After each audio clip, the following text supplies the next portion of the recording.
YouTube's live, and we're unmuted. Go ahead, Commissioner. Okay, good evening, everybody. Welcome to this meeting. We're going to all stand for the Pledge of Allegiance, and then we're going to get right into our agenda. So if you'll join me. I pledge allegiance to the flag of the United States of America and to the republic for which it stands, one nation, under God, indivisible, with liberty and justice for all.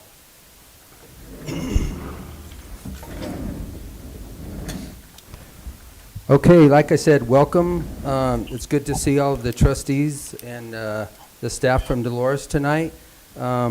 We've had the opportunity to meet with Cortez and Mankus, and it looks like we have a list of questions that you guys wanted to ask. So Ken or Mayor Wheelis, if you want to start right in with that list, if you have it in front of you, we can start with that, or I can read them off as we go. Should we go around introducing ourselves first? Yeah, sure.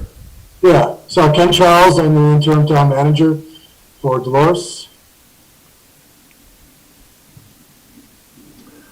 I can start. My name is Chad Willis. I am the mayor of Dolores, Colorado. I'm Jen Stark. Let's see, this is my third year in my term here with the town of Dolores, and I wasn't aware we asked questions, so I'll be curious to see what we asked. I'm trustee Tracy Murphy in the town of Dolores. I'm Sheila Wheeler, trustee of the town of Dolores. John Kelly, Dolores Town Attorney.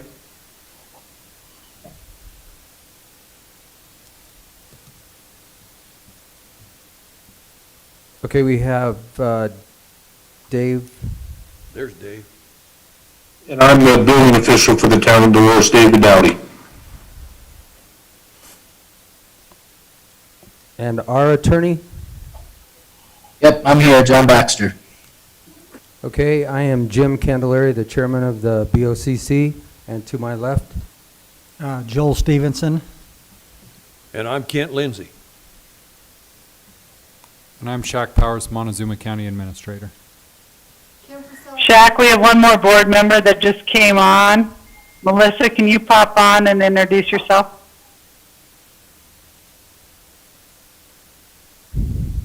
Yeah, I'm Melissa Waters, Dolores, trustee. Okay, thank you, Ken. If somebody else pops on, I guess we can try and introduce them then.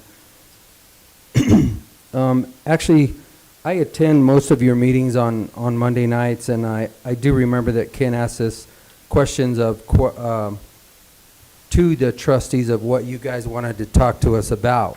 So the first one is opportunity for chip seal on County Road 30 and or mag chloride. So who wants to jump in on that? Oh, yeah, I will. This is Ken. So we've been talking to Rob Engelhardt, your public works or your road and bridge guy, about a chip seal project that we both thought it was about time to do. And it'd be on our First Street Bridge from the north end to where it meets the County Road 31. And the county's planning on doing a chip seal on that as well. So it makes sense for us to collaborate on that and see if we can work together. It doesn't make a lot of sense to me to have, you guys do your bidding and the town do their bidding when we're talking about, well, I don't know, a block, maybe a little bit more than a block or two of town road.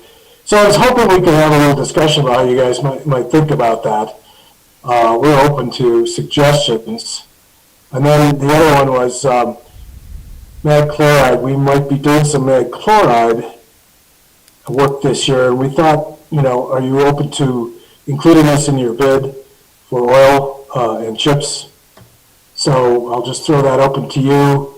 It's a good opportunity for the two of us to work together on a couple of those types of public works projects. So, Ken, if I might, that's basically from the bridge to the CDOT right-of-way. Yes. So what is that, 2 blocks? It's on your schedule to do, and it's on our schedule to do. You know, part of that is town road, and the rest of it is, the majority, far majority is County Road 31, or 30. Correct, and I do know that that is on his list to do this year, which probably would stop typically at the bridge or wherever the jurisdictional boundary is there. But I guess I'll pose it to you, gentlemen. What are your thoughts?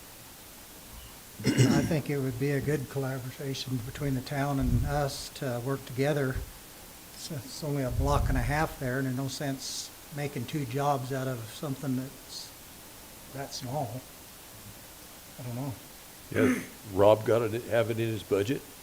I mean, It'd be up to Rob to yeah. work it out with him, but Well, Rob didn't obviously budget to do a road that we're just discussing now, and I think Rob would say we shouldn't be bidding where private industry would bid, but I think when it comes to purchasing materials, if we combined purchases to give Dolores a little more buying power for things like mag chloride and stuff like that, I definitely don't see any harm to anything like that. No, that's great. Let me clarify, we're not asking, I don't think, to have the county actually do the work on the town's portion. We would be glad to pay for that share. We just thought, working together on one bid with a contractor, or however you guys, I don't know, do you do your own chip seal? If so, we'd be glad to pay you for that part of the project. We do our own chip seal, but in an area where a private contractor would normally bid, I think we could run into trouble if we were competing with private industry, and so I'll leave that deference up to the commissioners, but I definitely don't have a problem combining buying power for the chips, the oil, and the chloride. No, And I would definitely agree with Shak there. I mean, we produce our own chips, so that would be something to definitely collaborate on. Also, the oil, we have to purchase our oil just like you would, but we would have more buying power because we're going to do a lot more roads. But I think Shak is correct. We have tried to stay out of private industry as far as crossing something that they could do, but we could definitely work together on all of the material, the oil and the chips. Go ahead, Jen.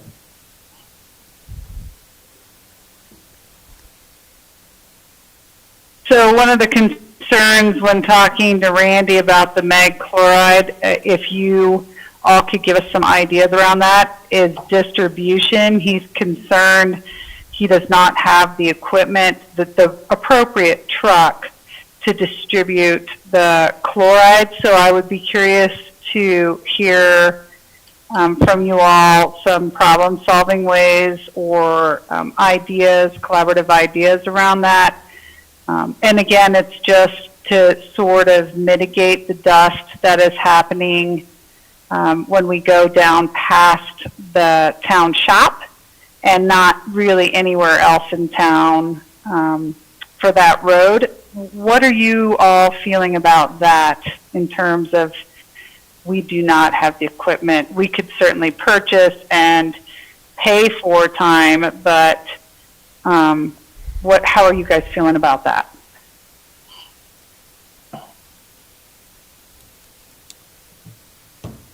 Well, it's never been posed to us. I mean, to be honest with you, Jen, I don't have an issue trying to come up with some kind of ideas, because how long is that stretch that you're talking about? That's also pretty small, isn't it? Like a half a mile, maybe, at best? Very small. Ken, could you help with that? I think it's half a mile or less.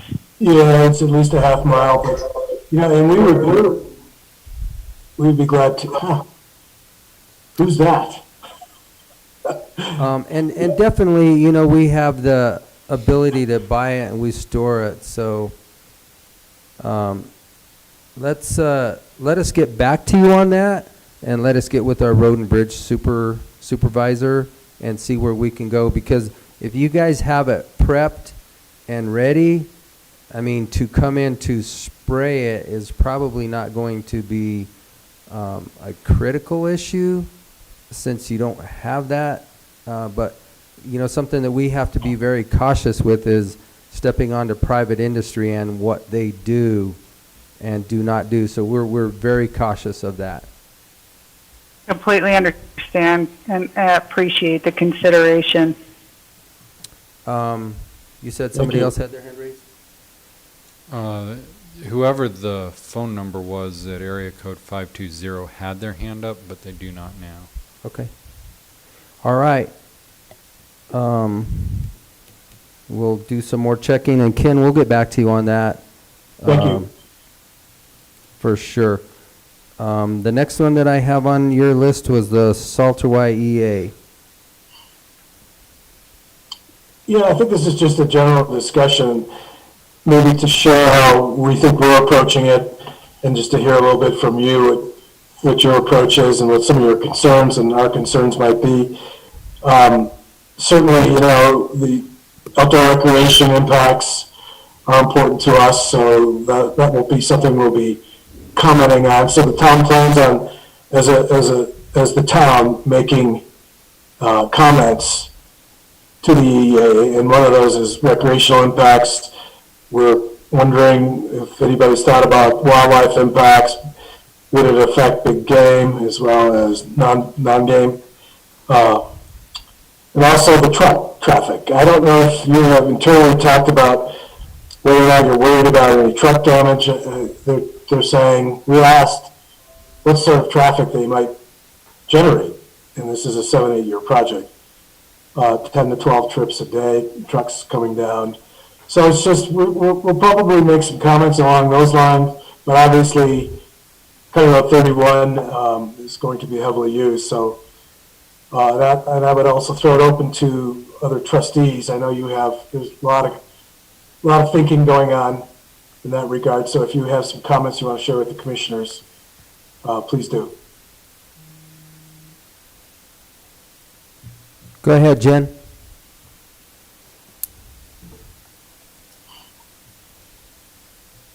So one of the questions that I asked when we had representatives that are on this project is, and I know you guys are familiar with this too, is that oftentimes, you know, Forest Service will contract out that work, and that work goes to bid. And if it goes to bid and say the work gets behind, then of course the workers are asked to increase work hours and intensity to meet that contract deadline. Otherwise, the contractor loses money. So I was trying to get from the Forest Service if there was some sort of guarantee that kind of activity would be either not allowed or mitigated, because otherwise we would be 15 or 20 maybe to hit the contract deadline, so the contractor does not go past that and get a penalty, or we see increased traffic in the last 2 weeks or month of the project. Does that make sense? Gosh, yeah, it makes sense, but I'm not really sure how to answer that. I wish I had a Forest Service person here that we could really pin down and get that question answered for you. Have you guys contacted Derek at all?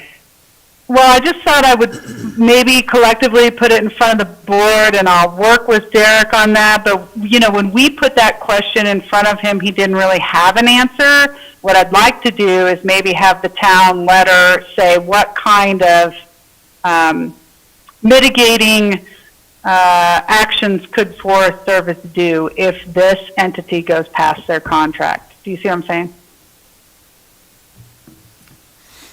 Well, I would think it would depend on the contract and what they have written in there. I mean, they're pretty strict with some of those federal contracts. And you might have, like Commissioner Candelaria said, the best way to do is contact Derek and see if you can have some input from the public. I mean, they usually always welcome that kind of input. Jen, are you talking more specifically to the logging that's going to take Yeah. place up in that area? Yeah, I- that's exactly right. Thank you for I clarifying. can't tell you, and I don't have that map in front of me because I took it out Saturday for a visual aid. But I want to say, and don't quote me on this, I will look it up and get it back to you. That's like a 20 plus year contract, and there will be Correct. 1,800 loads annually, and that will be figured over a 200-day window. So if you do that math, I think it's like 9 or 10 loads a day, and that could be for that 200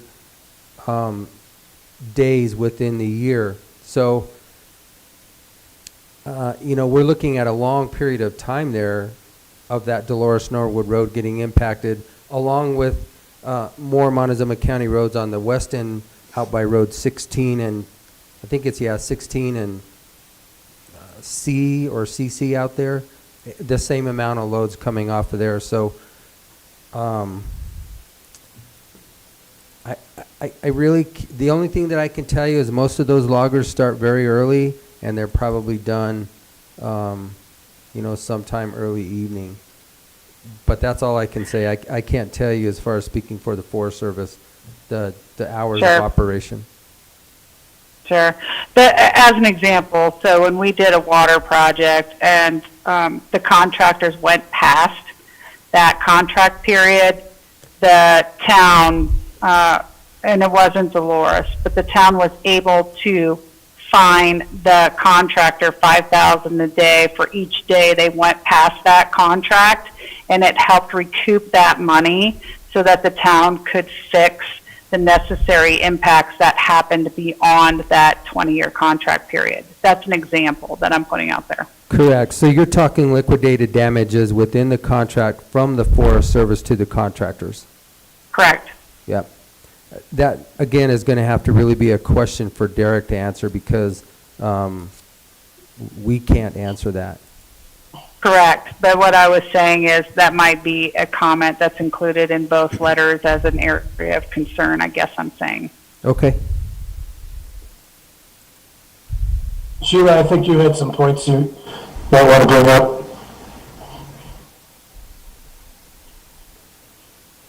No? Okay, all right.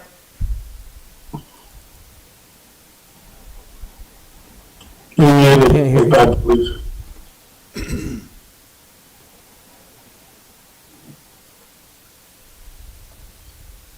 Can you hear me? I can. Yeah. You can hear me? Okay. I have some concerns with CR 31 and the summer traffic that go up and down from Boggy Draw to Dolores. I have some concerns about the number of trucks that are coming down. I have some concerns around how this is going to impact the town of Dolores. We have like 14 residents on 11th Street there that these trucks will pass by every single day. And maybe Derek is the person I actually need to speak to about this. If you have any insight, though, I would appreciate hearing it. But my most concern is about CR 31 traffic and how that's going to impact the town of Dolores during school hours, during rush hours, early morning, and probably late evening traffic. I would take a suggestion if you know of someone that could answer some of these questions for me. I really think those all have to go to the Forest Service, which is Derek, and I'm not trying to put anything off. It's just that they're releasing that contract. It's on National Forest ground, so I can't really speak to that. The only thing we really will be dealing with is the impact from Granite Mesa from the cattle guard there all of the way into Dolores on that roadway. Obviously, we realize what the impacts are going to be to us there. we can talk about that, but again, I'm just going to have to point you in the direction of Derek Padilla. Well, that's a good question. Excuse me, Sheila. Go ahead. Yeah, how are you going to approach the EA? That's my general question. And if maybe there's some ability for us to work together on parts of it at least.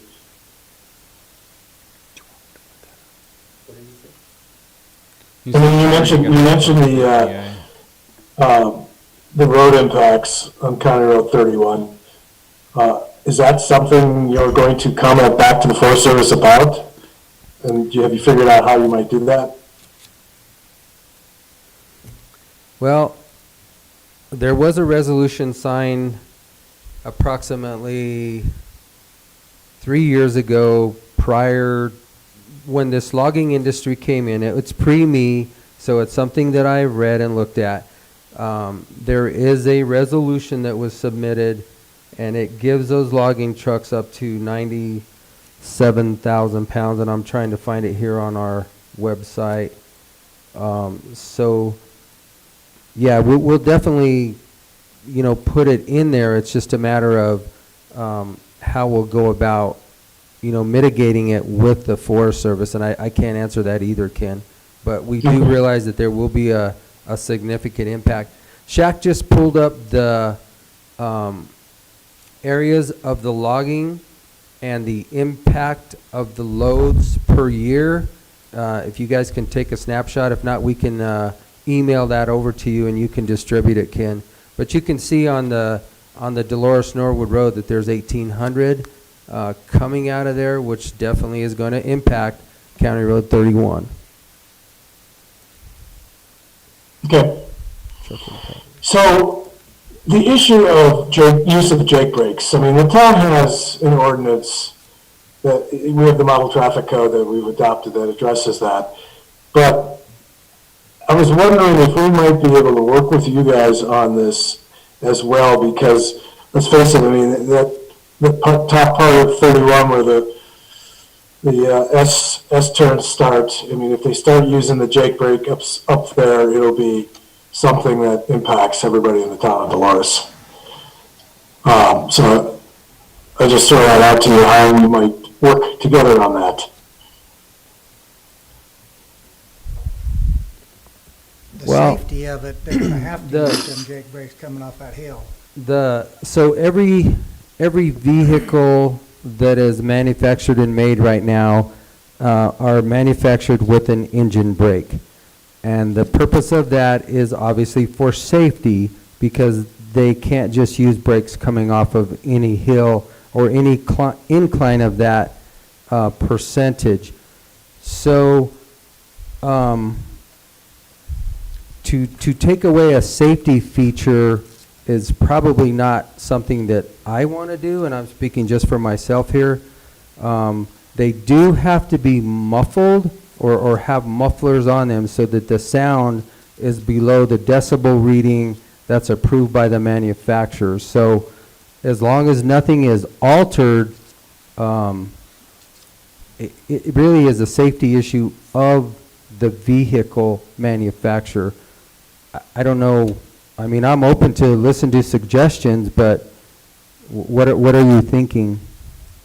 Well, I wasn't aware of that, actually. I guess I didn't know if it was could be modified. I just don't know what the procedures are. I guess that's just a concern that, I mean, obviously residents are going to have, especially those in the vicinity of the county road. I was considering suggesting perhaps the speed limit be lowered so that when they're starting down the hill at a slow speed, there's less need for Jake brakes than if they're traveling at a higher speed.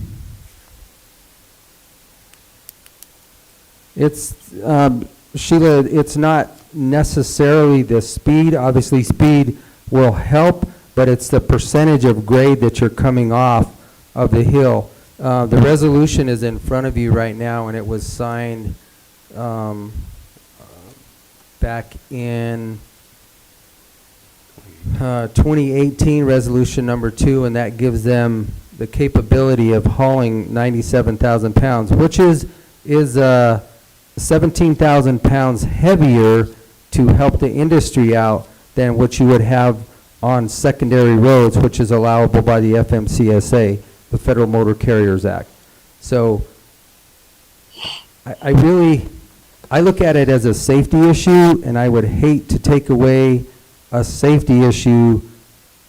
I mean, if it was on flat ground like Kinder Morgan has basically out west, and they regulate that speed out there within themselves, but that's done by Kinder Morgan, not the county. Our county road speeds are the same. So we could actually put that in the EA if you want. I don't know how. I can tell you that the safety issue of it coming off at that grade would not be a good idea. Okay. Thank you.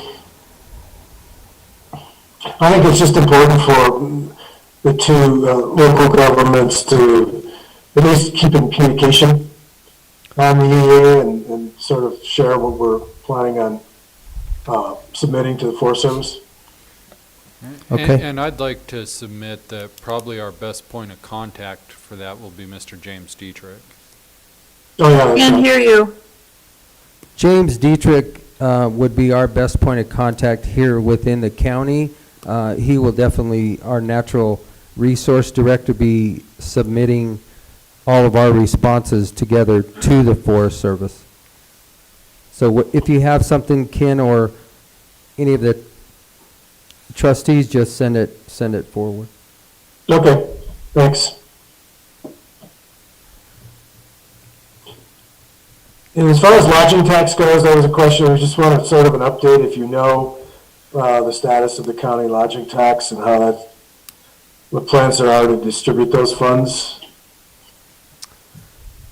Sure. So the lodger's tax throughout the county is distributed by recommendation of the Lodging Tax Committee. We filled that last year. We had to search high and low to get representatives from the communities to be on that Lodger's Tax Committee. I do think that you have a representative from Dolores now.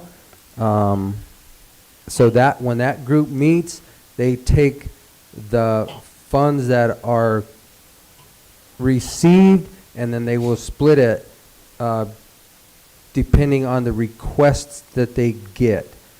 And I can look that up too, and I think last year they had approximately 9 requests, and I think Dolores was allocated $29,000 out of that last year. However, with COVID, you guys all know the projection was to be 60% of a decrease of the lodger's tax. The lodger's tax last year, I want to say, was $159,000, roughly. So if you guys do that math, that's a substantial decrease of what funds are going to be available this year. So Did that actually take place? Was it that bad? 60%? that was a projection. I really don't know yet, Ken. I don't have any of those numbers in front of me. We'll probably get briefed. Ken, we'll probably get briefed on that when we hear from our Lodgers Tax Committee after the first quarter, after everything's been received. Okay. And I want to say, from Dolores, I can't remember who we appointed. I don't remember. Kirk Swope. Oh, maybe, yeah, Kirk Swope, I think, is your representative in Dolores. So he is on that committee that will actually make the recommendations to the BOCC of how those funds should be allocated.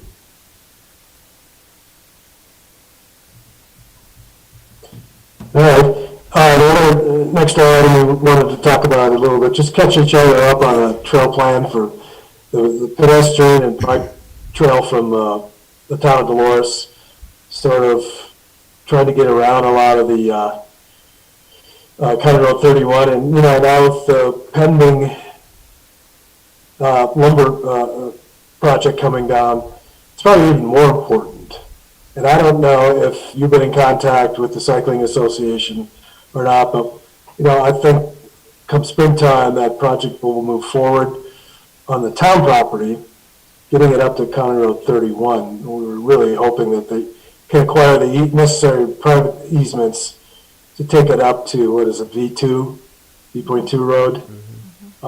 And I think they're still working on those easements. But I don't know if you've heard anything else or not since then. Ken, I actually have not. The last time that I actually talked to the cycling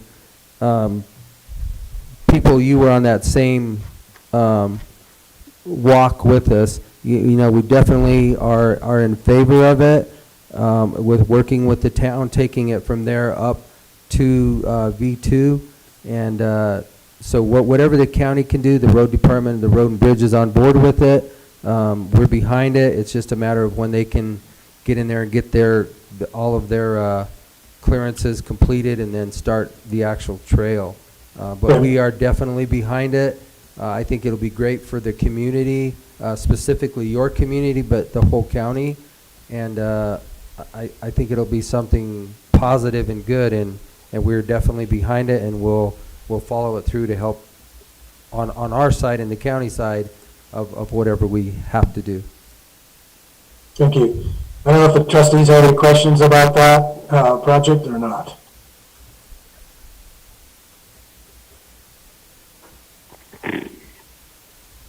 No, Ken, I'm just going to say I'm appreciative that the commissioners support it. Absolutely. This next item, we talked about a vaccination clinic possibly at the Dolores Community Center. I mean, I don't really know if there's a need for it. We've talked a little bit with county health about it. They're not sure it is needed as well. But, are there unserved populations in and around Dolores that maybe can't get to Cortez? I know Karen Dixon is working with a lot of the organizations to identify some of that at-risk population possibly, but I don't know. I'm just throwing this out, and I don't know if there's, certainly we want it to be a need, but I know Ignacio just had a clinic located down there last week. It was quite successful. And I'm not sure if it included the tribe in Ignacio. I don't think it did. It was just the Ignacio in the surrounding region. So what do you guys think about the possibility of that? Okay, I'll take that again because, I talk to Bobby, our director, 2 or 3 times a week. Right now, we are struggling with allocations of the vaccine. This week, we actually were denied. We're not getting anything to public health. The hospital was successful in getting 975 Pfizer vaccines, so they got their allocation, but we at public health, which are typically receiving 100 per week, we received 0. So the state itself is not getting the quantity of vaccines delivered quick enough, and then with this storm that we just had, it even, there was a real hiccup there of getting anything back to the state. So at this, not to say that it won't happen, but the bigger clinics that they're doing have been basically in the surrounding Cortez area, either at the fire station or at the Annex 1. So I think as we go down the road, I think it can be looked at. I'll talk to Karen and Bobby, but right now it's just a matter of getting enough. We don't have enough vaccines. They could do a lot more, but they don't have them. Okay. Yeah, definitely an issue. We'll just keep it in mind as things maybe improve along that availability. Maybe we could talk about it again. Okay. Ken? They may be. Excuse me, Ken, have you spoke with the senior center here, senior organizations? Yeah. It seems like they would be, just to see, like, do they have the access that they need? That seems to be one of the main populations we'd be concerned about on the front end here. I have not talked to Rudy Gonzalez, who is very involved with the senior Meals on Wheels. I'm going to do that. Also, Ken, you might contact Mark Meyer at the hospital, and also my son Matthew Lindsay out there. He runs some of that, so give him a call. They might be willing to come over to Dolores to do that. Thank you. Go ahead, Jen. I was just going to add, the only other population that we are seeing that might have some struggle that has variable age groups in it is anybody that's in Section 8 housing. Does Section 8 housing extend and blur between town and county boundaries? I'm just asking. Boy, I there again, I cannot answer that one. That's really Karen and Bobby's wheelhouse. And I know that they have done a great job, and they are working diligently on hitting everything in their phases. But here again, you know, we can't, we're struggling to get the vaccines. I have talked to our representatives at the state, our senators, to say, hey, don't forget us down here in Montezuma County, and trying to get everything that I possibly can. But if the state doesn't have it, they don't have it. And I know that's not an answer that I like to hear, but if it's a reality, that's just the truth. So Correct. We'll keep working on it. I just think if anything were to launch it, Ken, you know, we have a lot of Section 8ers in our area, and or, you know, low income with some of the different housing parks that we have. That may be a targeted area. Okay. I'll keep that, we've got that written down. I'm glad. That's good discussion, I guess. So, Jim, is the issue, the state just doesn't have it, or it's not coming down from the federal government to the state? Is that what, Rob? Yeah, it's really, they're just not getting it. So, you know, here again, they're trying to get so much distributed, and if it's not manufactured, they don't have it to give out. And that's really what we're wrestling with. It's not that any other state is getting it above us. We just don't have it. So we're shaking the cage every day, making sure that they don't forget us down here, because we still have, you know, we still want our allocation for our population down here. Okay.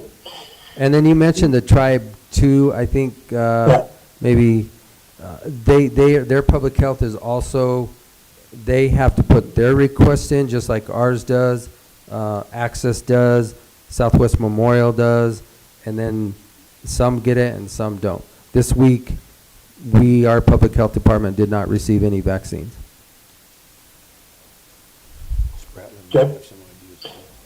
Well, the only other item that we have, we just thought we would invite the Board of County Commissioners to consider holding one of your regular meetings in Dolores, maybe once a year. I'm good with throwing that on the schedule whenever you guys decide you're going to start meeting again. I think we'd be happy to go over there. Yeah. Okay. Yeah.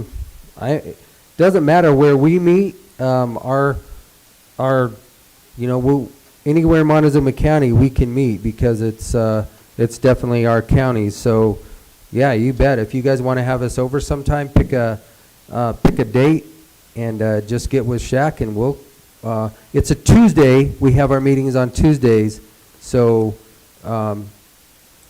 pick one of those in the near future, and we don't even mind having it in the evening or separating it. We've done that in the past. Start at 1 o'clock, try to get all of our staff work done, and then come out and do it more like in Dolores in the evening. But whatever works for you all, yeah, I'm open to it, and I think all of the commissioners would be open to that. Gentlemen, Yeah, great, appreciate that. just to let you know, in the past, the commissioners have done a quarterly meeting and picked a different location once a quarter. Yeah, and we've gone done town halls in all the different municipalities. So I think, you know, when the city of Cortez, when the town of Dolores are ready to meet, we're ready. Then we're going to start the Breakfast. breakfast. Correct. That Oh, yeah, was, so Mencos and Cortez, both of those meetings, the mayors and managers breakfast came up, and Mencos is willing to host a mayors and managers breakfast in the first quarter in their community center where there's room for distancing and all of that, and have breakfast catered. If Dolores is open to it, I think Cortez said on Tuesday night they were open to it. So do you want to explain how that works, Shak? Usually, is it the commissioners and yourself and the mayor? Who else might be invited? I mean, is it open to any trustee? Yeah, go ahead. No, go ahead, finish up. So, yeah, basically, we'd need a head count before the breakfast. We always have to public notice it because all of our commissioners are attending. We've never had anybody from the public attend, but yeah, basically anybody could attend. Yeah, keep us posted. Yeah, Dolores usually buys. It's usually bought by the hosting. That is such a lie. I ordered a bunch of stuff and so did Chad. I know it.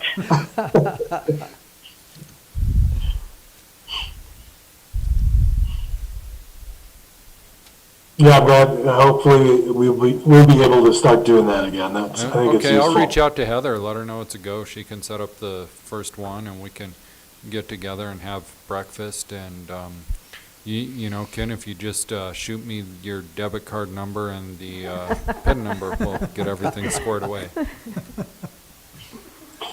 So the trustees, Mayor, do you have any other questions, points you want to make? Go ahead. I was just going to ask, overall, for the commissioners, what are you seeing as either feedback that you're getting from your municipalities that you're meeting with, or sort of desires that you have in these meetings to have happen?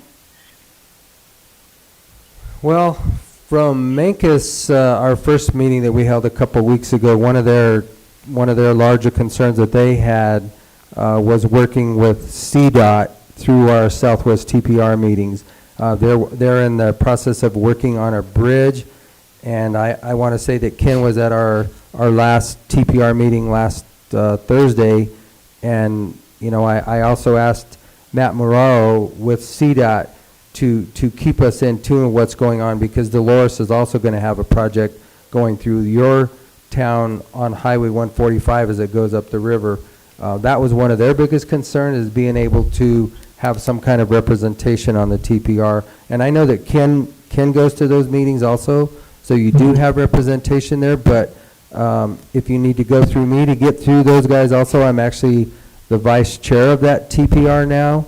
If you have any concerns, you can definitely reach out to me, and then we can take it up the chain from there if need be.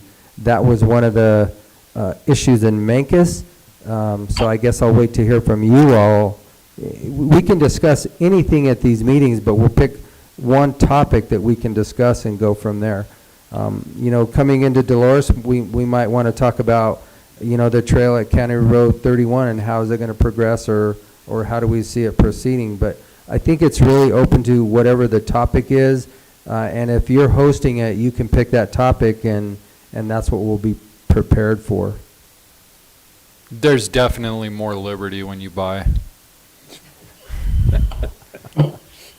Some other things that have come up pretty consistently have been thoughts around economic development, drought mitigation, and substance abuse and mental health.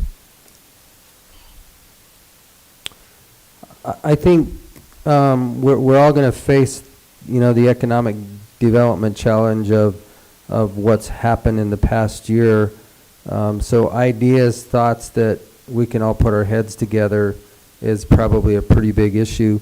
One of the issues that we are wrestling with right now, which definitely affects Dolores, is we're dealing with obviously fires of not necessarily slash piles, but sawdust piles.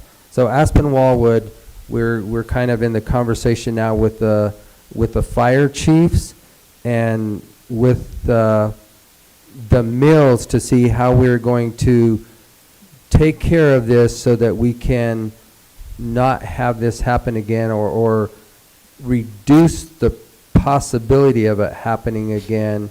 And it's going to be a huge discussion. You have two close to Dolores, Ironwood, Aspen, Wallwood. Mancus has a couple, and then we have a couple more out west in the county. I believe we had another one in Mancus this week that started on fire again, and it was 49 squares over in Mancus. So CDPH is actually pushing us to come up with something. So if you guys have any ideas, suggestions of what we can do with all of this product that's just kind of a waste product. And I'll second that. That's going to be, as there's more and more logging, the slash from the logging, obviously any carbon pile, when you stack it high enough and get it wet enough, produces heat. That's one of the byproducts of the decomposition. And so we are going to have to work together to find a way to mitigate the fire risk. I just started sharing a screen following up on Commissioner Candelaria's comment on we're all going to have to work together for economic development. Our county economic development group met yesterday with Region 9, and they were presenting to us a group called PAX 8, which is basically a cloud company that wants to provide IT-type services, upselling services, help desk services for smaller companies around the globe that do not have their own IT department, so they want to be a global IT department and help through the cloud. And they've been given an $18 million tax credit if they can successfully create 225 remote working jobs inside the state of Colorado, specifically in rural areas. So to all of those watching out in YouTube land, and to those of you that are on Zoom on this meeting, the company again is PAX 8. They're looking to hire 225 Coloradans to work remotely from rural areas over the next 8 years. And if you don't have the internet, they will provide it. And if you don't have the hardware to do the work, they will also provide that. So I just wanted to throw that out. And this is a sneak preview. I'll be letting you guys know that during my report on Tuesday too, but now you already know. So I just wanted to throw that out there for anybody who's looking for employment. And going back to the fire mitigation, our emergency manager, Jim Spratlen, and I last week had the opportunity to visit some of the other places. Ironwood Group, which is doing the laminate outside of Dolores, also mentioned that they are trying to fill 30 positions as well. And if transportation is an issue, I'd like to remind everybody that our MoCo transportation can transport to and from work Monday through Friday, 8 to 4. They could also use MoCo to get over here to get vaccinations too if they need to. If they don't have any transportation, it's a cheap way to get around the county. That's great. Mayor, I don't know, in your new role that you're in, if it's an opportunity to talk about that and how economic development plays into what you're doing. I may not know enough about it, but throw that out to you. Yeah. Ken, I was just going to speak up, and Shak, you posting that thing about PAX 8. I am the new Homegrown Talent Initiative Grant Coordinator at MCHS. And I'll keep it pretty simple, but just to say there is a big push in education as well to help with economic development, help with job recovery in rural areas, and that's what this grant's all about. So the basic thing, the more information we can do, the more information sharing we can do around economic opportunities in rural areas, obviously in our area, the better. And then I'll make a shameless plug for internships as well. If the county has those sort of things, please send them over to the high school. We can help fill those sort of positions. So anyway, information sharing is important. Yeah, and I think that's great. I do know that our road department, I want to say hire 3 or 4, I'm not sure if you would call them interns, but they hire summer help. And a lot of those kids have stayed there now for like 3 or 4 years, and they come back every summer, and they're actually becoming pretty dang good hands. You know, they then go back to school, but they start them with, you know, mowing operations, and then, you know, they start moving up as they get more knowledgeable with the area. So, yeah, I think that is a great idea as far as the internship. I think it's strongly supported here within the county if we have something that we can utilize them with. Well, I will say, Commissioner Camilleri, I think your son is on our core team with us, so I think he's been involved actually with us in sort of developing some of the ideas and structures to put in place for this program. So, and you're correct. He is part of that team also. Just to let you know what we're doing locally about the drought and wildfire season. So we started talking to the Dolores Fire, Jim Spratlen, your emergency manager. We're going to trying to bring in the Forest Service fire people and the Colorado State fire prevention. And just sort of talk about, you know, how do we plan for a situation where we may have to react to a wildfire, kind of get ahead of that curve. I think Dolores has some, you know, really specific issues that some of the other areas of the county may not. But so that's going on. And I don't know if you were aware of that or not, Shak. Yeah, I think Jim's doing a fantastic job reaching out with all of that, and I think you're right. Dolores does face some unique fire challenges that we don't face on our side of the county over in Cortez. Correct. I mean, I definitely think we all agree with that, and Jim is putting together some pretty good plans, and you know, hopefully we get enough moisture that we don't have to deal with that, but it's probably a reality someday. We are going to have a plan in place to deal with it, but he's doing a great job. I know that he's updating all of the plans right now. We have a 300-page document in front of us right now for an IGA that we have to get input on. He gives us a lot of those. But if anybody's not on his email list and would like to be, I'll certainly pass that along.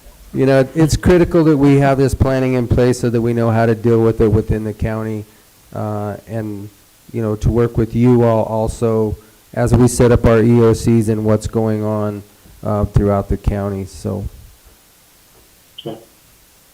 you know, one thing that I will, and you guys have probably all heard this, we teamed up with the city of Cortez, but if you have anything over in Dolores, we are doing a fiber project. It's out to bid right now, taking fiber. It'll actually go from kind of the middle of town down 7th Street out to 491 and then all the way down south to the junction of County Road G and 491. It will serve everybody along the route, and then eventually I'm sure the city will probably take it to the airport, and then it will serve the new Love's truck stop as they get going. And hopefully by the end of this year, they will be up and running if everything goes well. So, you know, those are good kind of projects to look at together. You know, Ken, with your experience specifically with DOLA, you know, that that could be a great help to even us of how to proceed with something like that. I don't know if that would be anything that would work in your area, but just something else to think about or talk about to help our businesses get that virtual setting out there that they didn't have to have prior to COVID. So the businesses have been hurt, and we want to do everything that we can to help them as quickly as possible. Let me jump in there. It's interesting. I haven't even talked about this with the trustees. I had a phone call from an acquaintance of mine who's now working through Region 10 in Montrose, but he is actually salary is paid for by DOLA, and his job is to work broadband, and he's very good. And you know, the governor has a lot of money set aside in the budget if it happens. They actually have a grant application or a request application prepared that would run the fiber lines from Nucla, I think on tri-state lines, down to Dove Creek and down to Cortez over to Durango. And he has a spur written into the proposal to bring it to Dolores.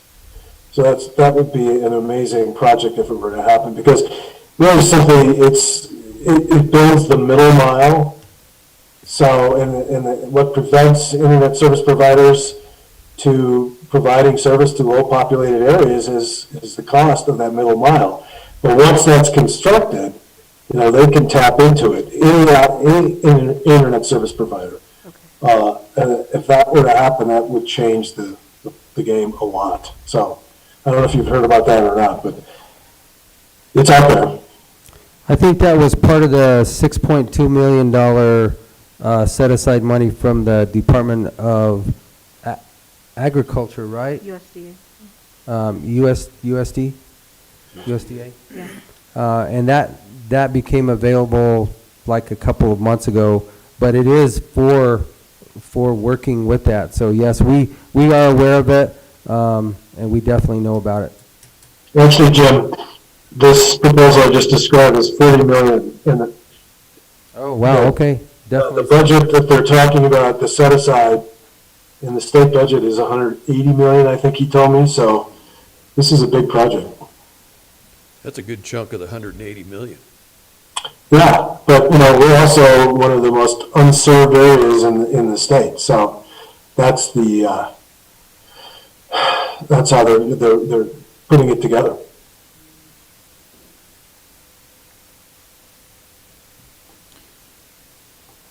So another issue, the county commissioners have started getting water updates every Tuesday at 1:30 p.m., listening to the concerns of our local water boards, and there's discussions along with, they've spoken with Dolores County and San Miguel County in a board-to-board meeting regarding some of the water issues that are facing our area. We all know we're in severe drought, and how are the local water shareholders going to want to see that water managed? What does that mean for McPhee Reservoir?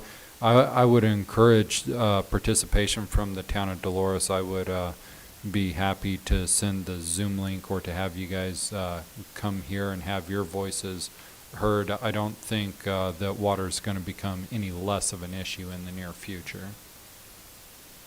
Please, send it over.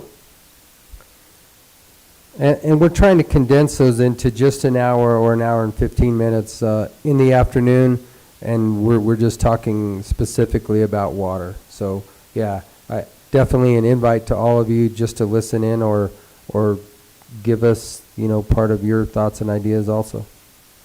Thank you.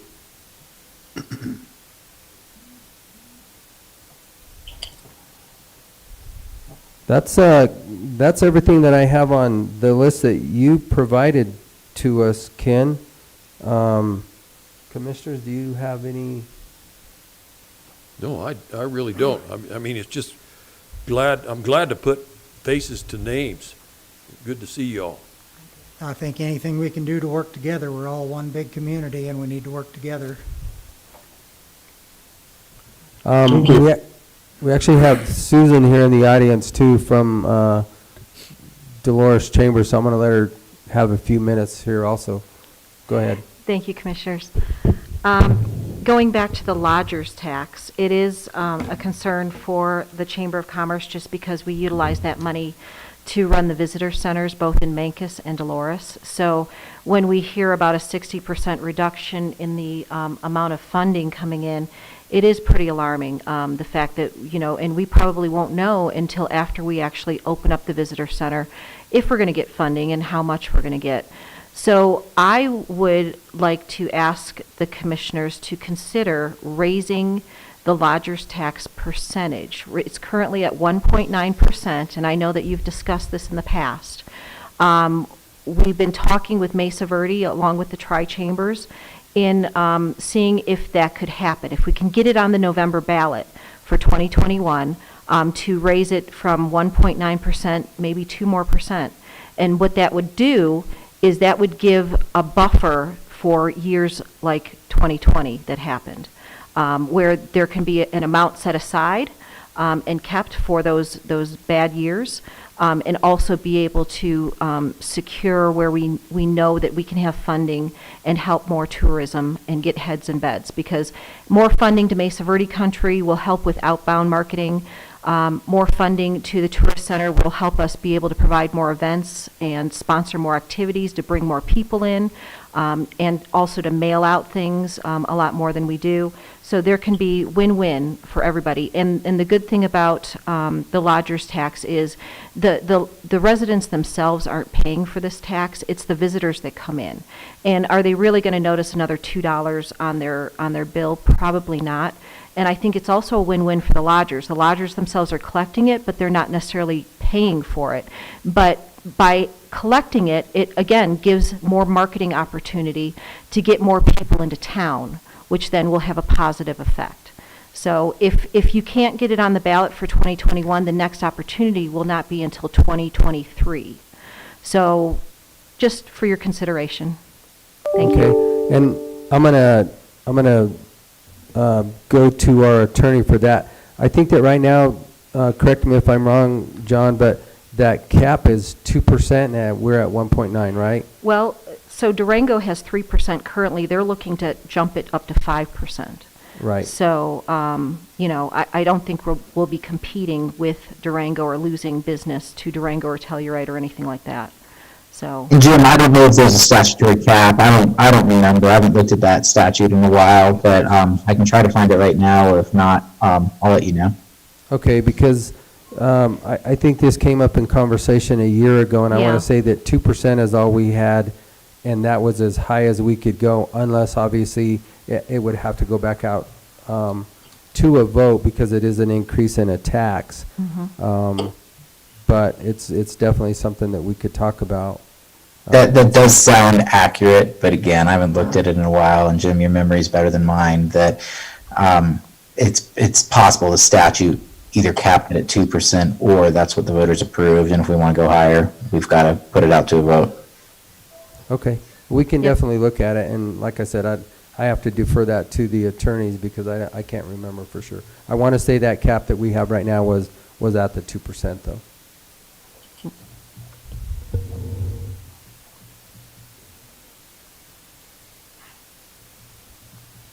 Okay, I don't see any other hands raised. Do you guys have anything else at all for us? Go ahead, Sheila.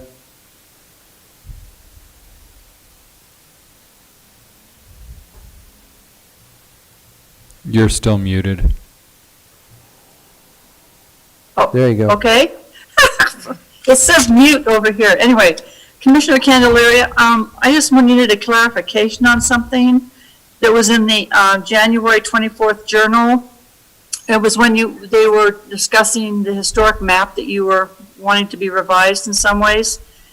And the quote is, "The county has heavily researched making a potential RS 2477 court claim on the Dolores Norwood Road," that's CR 31, but Dolores. They want jurisdiction from the Forest Service in order to drop fees for commercial haulers and to open it up to OHV use. Can you clarify that for me? I'm not sure I understand what that means. And that was, yeah, I guess I can't really clarify that because I'm not sure, if I made that statement, I'm going to have to go back and look at it. But the map that we did the extensive research on was an effort from a lot of people in the community to establish those rights of way, it not necessarily taking jurisdictional possession of them for maintenance. It's just basically establishing the right of way. And again, I'll have to ask my attorney to pipe in here because he was part of those meetings also. But is that kind of what you're asking, or am I way off track? It sounds like you are opening up CR 31 to commercial haulers, which I am assuming you mean the logging industry, and then you say, and to open it up to OHV use. So are you combining loggers with OHV use on CR 31? Is that what you're looking for? That County Road 31 has been open to RV side-by-sides, four-wheelers, and that's been done, oh gosh, pre-me by probably 3 or 4 years. That's, I think there's even signage up that road that specifically delineates that OHVs can utilize that road. And as far as traffic from the logging industry, from Butler's Corner down, absolutely, it's one of the major thoroughfares that they can utilize. There are no restrictions on that road at all. So OHVs and logging trucks will be sharing the same road? They can. That sounds like a real safety issue. They've been using them like that for years. The OHV, and I can't, I'll look it up, Sheila, and I will get back to you on an absolute day, but I want to say it was 4 to 6 years ago that was opened up for OHV traffic on the county roads. Yeah. So, and then obviously they're open in the Forest Service, but that's kind of two different things from RS 2477 to actually maintain county roads. 2477 just delineates a right of way that says there's access there, and that's what 2477 basically states. Okay. Well, I'd appreciate it if you would just look at that quote again, and I don't know, maybe it was misprinted or it just seemed kind of vague. So I would appreciate a comeback on that. You bet. And what day was that? January when? January 24th. And that was of this year, Sheila? Yes. Okay. And then Thank you. You bet. I saw somebody else's hand up. Lost it.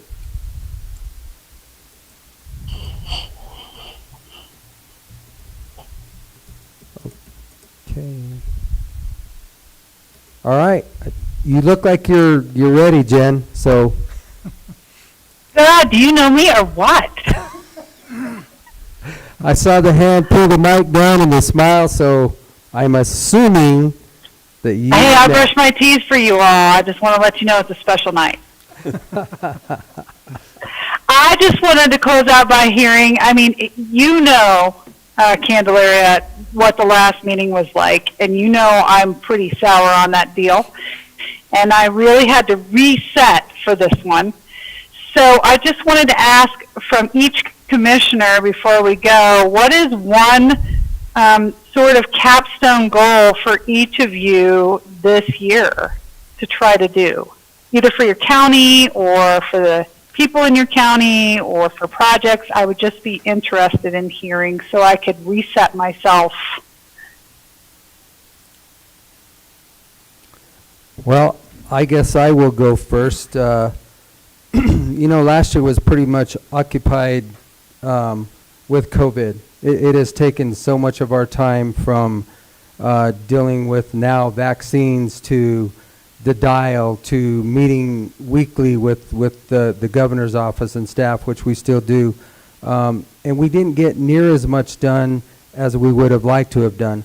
So we were successful in cleaning up some of our environmental issues, specifically down at the M&M, the old truck stop, getting those environmental issues cleaned up. So I can say for myself, I would like to continue with the items that we have addressed that were in front of us. One would be out west to the Wild Wild West to get those environmental issues cleaned up and to get those moving forward to stabilize some more of our economic development within the county. There were 9 specific places that were identified, and because of COVID, it was a challenge. We did get 1 completed, but that's not enough. That's one of the things that I would like to continue to work on. And the other one for me is transportation. Transportation for you all going up 145 right now, the rockfall mitigation that it's not getting done right now because obviously they don't know there's a stability of it, but rockfall mitigation and being able to get that corridor hopefully cleaned up a little bit. So transportation for me and working with the OPS and trying to get some of the environmental issues that we had in front of us are probably 2 of my larger ones, and then obviously working with some of these projects to keep our economy moving as forward and as quickly as possible. Yeah, one of my priorities now, I mean, in the short term, is to get as many vaccinations to people that need them. This hump, we've got to get over this hump so we can get a lot of other things done. But in the long term, I guess looking down the road again is transportation and opening up so we can have. Without transportation, we can't have economic health. And one of the other items that I wanted to start, and we're doing it right now, was better our relationships with our municipalities. And we've started down that road. Not being in the same room is a little tough, as looking at like looking at a screen. But hopefully we can get there. And it wasn't on my radar very much, but water has climbed to almost to the top of the list. We're looking at threats against our water down here that we really have to work on and work hard. We have some people that are very smart and a lot smarter than the 3 of us sitting here, but we have to rely on their expertise. So like Jim has said and the other guys, if you have any questions, want to talk, we can talk individually, we can talk as a group, just let us know. I believe my main focus, we need to get our economy back to rolling. These small businesses, we're killing them being shut down like this. I have no idea how many have went out of business in the last year, but we're not going to be able to function as a community or anything if we don't get these businesses opened up 100% and get them back to making some money and everybody and back to school, everything. We just need to get back to some normalcy. So Jen, I actually was at that meeting, so I'm going to pose that same question back to you. And I would agree with Commissioner Lindsay that, building relationships is a big thing.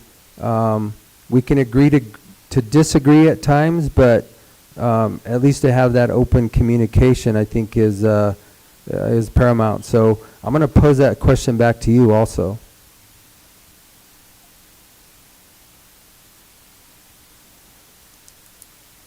Must have lost her. Uh-oh, she's froze.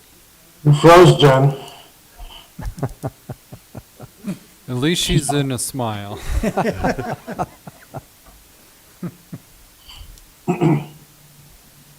Okay, well, Where'd she go?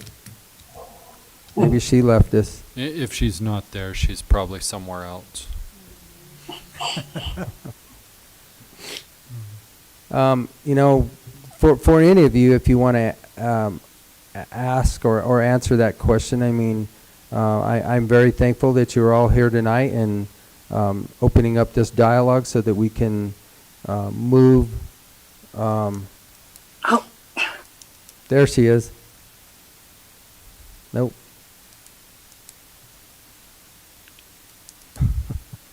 Jen, when you were to us, you froze. Saving me.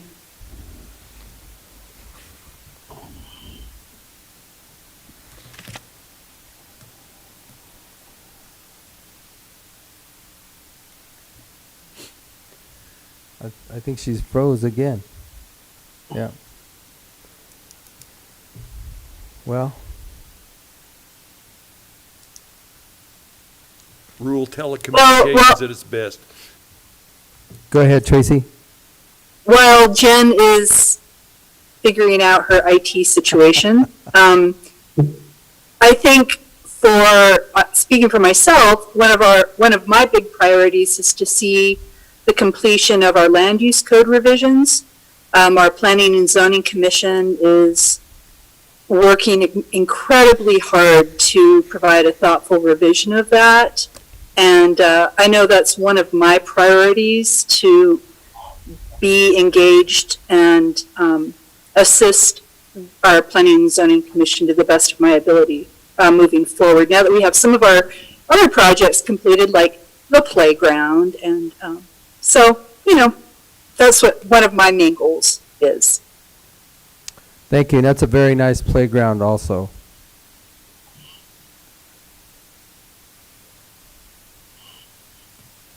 Anybody else? Okay, well, with that, I think we have everything that we had on the list to talk about, and it's almost 8 o'clock, so I definitely appreciate it from all of you. Thank you from this Board of County Commissioners, and we will see you next time, so have a good night. Thank you. Thank you, guys. Thank you, it was a pleasure. Bye-bye. Thank you. Thank you.